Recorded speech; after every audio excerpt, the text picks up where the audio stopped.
Alright guys and gals, well I got a new arcade machine today. This is a dedicated NFL Blitz 99. I've been wanting one of these for a while, and when one finally came up that was for a pretty good price, I couldn't pass it up and I had to snag it. So here it is. I have to say that it's overall in really good shape. There are a handful of issues I'm going to have to fix as far as cosmetic problems. You can see on the front of the machine here there's a hole right there for most likely a security bar. There you go. I got to patch and fill that hole and then sand down and repaint the front of the cabinet here. It needs all new T-molding and all that stuff, and the T-molding is all scratched and gouged in various places. I got to fix all that. But overall the artwork's really good shape. You can see here in the corner there's a little bit missing, but I've got a whole full artwork package. I got a front artwork and side artwork and control panel overlays, so I may end up redoing this with new artwork, but it depends on how well I'm going to be able to touch this up.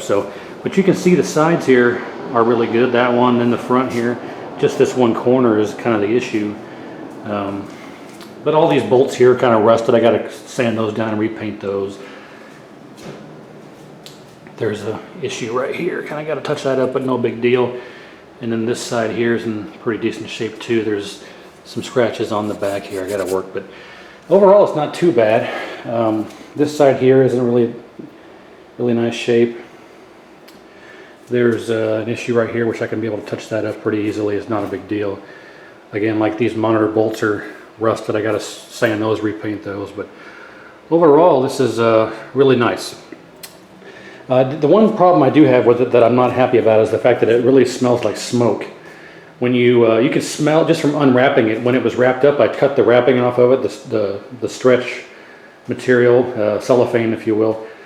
When I cut all that off the machine, it was like, wow, this thing really smells like smoke. I opened up the back door and it hit me in the face like a sledgehammer. It was just, whoa, it's really smelly. So I may have to take some chemicals to it and make it smell a little bit better. But let's look at the other side here.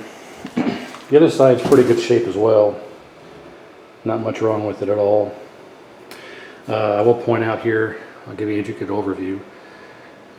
The box here that usually sits here on the sides of these machines where you can put your Nintendo 64 memory card in here, you can see that box is missing. So I don't know if I'm going to actually try and patch this and just fill it and then retouch it up manually with paint brushes and whatnot, or if I'm just going to leave it the way it is. I'm not sure, but I'm really not a fan of this giant hole here. I may try and find a replacement box and put that box on here, because obviously you're not going to end up needing it. But I would like to at least have the original box put on here so it's blocking these holes, as well as being original to the cabinet. But that is one kind of downer that I'm sad about, is it's missing that box. But I knew that when I bought it. I saw that it wasn't there. It's not really that big of a deal. But I mean, you can see these bolts are rusted here too. So anyway, it's not going to take much to really make this thing shine again and bring it back to its original beauty. But it is going to take some work. The monitor looks really good, except it takes a long time to focus up, so I may need to just cap it. It's a Neotech, 25-inch Neotech, and I'm probably going to end up capping it. Or what I'll do is actually probably just put a K7000 in here, because a K7000 and a K7400 are matches as far as the tubes go for a 25-inch Neotech. So I might just put I got rebuilt K7000s and rebuilt K7400s. I may just put one of those on here and then rebuild this chassis at a different time. But anyway, you can see it's got all the original decals here for the instruction cards and instruction decals and all that stuff. So everything's here. It's in good shape, but the control panel needs a lot of work as well. The control panel itself, you can see that it looks like someone spilled some stuff under here. And all of these locations here looks like that. There's some spilled stuff under there and spilled stuff under there and under there and under here. And all of the security screws are all rusted out. This one isn't even down all the way. It's sticking up, you know, 1/8 of an inch, and all the security screws need to be changed out. You can see there's some mold or something else growing underneath there, and so I need to take this completely apart. And the actual Lexan doesn't look too bad, but there's, you know, a burn mark here or something. So depending on how well this turns out after taking it apart, I may end up actually being able to save and reuse this Lexan, but if not, I'll have to cut a new one. But I mean, that's not too bad. For what I paid for it, I'm not going to be too sad. I'm just going to try and clean it up and restore it as best I can. So I'm showing it here off before I do any work to it.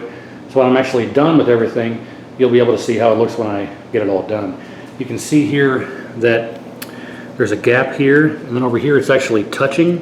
And not only is it touching, it's actually damaging the wood and it's damaging the T-molding. So the whole control panel needs to shift over to the right. But when I was unpacking the cabinet, moving it around, it's missing.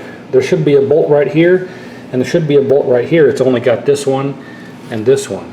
So it's missing these two bolts. So you can actually, when you go to pick up the control panel to move the machine, the whole control panel lifts up off the deal here about that much. So I got to get two new bolts and put those in there, which I'll get around to doing that later. But I need to rebend that corner. You can see how bent that is, and it's bent over here as well. I got to flatten those out and sand and repaint the monitor retainer, and then this piece here has to be sanded and repainted as well. Nothing really too major, difficult, nothing really that's kind of beyond my abilities. So I'll go ahead and get all this completely restored, and then I'll make another video when it's all done so you can see how it turned out. Let's show you the inside. The inside's really clean. I'm sorry I don't have more light, but I'm stuck here in the garage. So the original board, original hard drive, everything's original. Inside's actually fairly clean. There's nothing laying around, no dirt or grime. It's kind of dusty, of course, but these are all these machines are all dusty. Actually, this is the original monitor that was in this machine from the factory. This is the original cables and everything. So the power supply I'm going to have to replace because it's, I believe it's the original one. I'm going to just, it's pushing 17 years old, so I'm going to actually have to replace it here at some point. I'll get around to it when I get done fixing up the rest of the machine, but otherwise it's in pretty good shape. So nothing really too bad in here. It just smells like smoke in here, which I'll get all this taken out and cleaned up and put all back together. So I'll do a full restoration on this, and next time you see it, I'll have it completely done, and you'll see the difference from before and after. So stay tuned, and you'll check that out when I'm done with that. One thing I do want to mention also is this is the original marquee, and it's not flat, because what happens is over time the heat from the light will cause this to kind of curl on itself, and it'll start bowing. So I'm very worried about messing with this because it might crack on me when I take it apart, but I can always get a replacement. So it's not too big of a deal. But I'd like to save and salvage this original marquee if I could. A lot of times when it gets hot, it'll shrink and curl and bow on itself, and it pulls itself out of the little plastic retainers that hold the marquee to the glass. So fixing these isn't really that big of a deal sometimes, but when they get hot and warp like this, they tend to crack real easily, so I'm going to try and avoid that. But anyway, so stay tuned and you'll see how it turns out when I'm done, and hopefully it works out well.